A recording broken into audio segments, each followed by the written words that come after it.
మనం ఏ పని చెయ్యాలన్నా బ్రెయిన్ సహా చేతులు, కాళ్ళు, ఇతర అవయవాలు సైతం వాడాల్సి ఉంటుంది.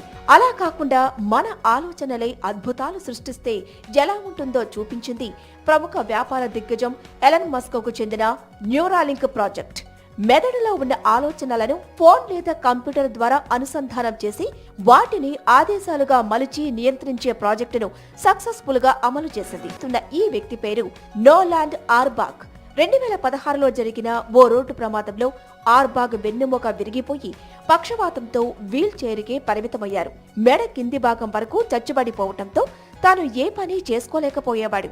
అయితే మానవ మెదడులో ఎలక్ట్రానిక్ చిప్ ను అమర్చే ప్రయోగాలు చేస్తున్న న్యూరాలింక్ ఈ ఏడాది మార్చిలో నోలాండ్ ఆర్బాగ్ పుర్రెలో ఓ భాగాన్ని తొలగించి అందులో 8 మిల్లీమీటర్ల వ్యాసం కలిగిన N1 అనే చిప్ ను అమర్చింది.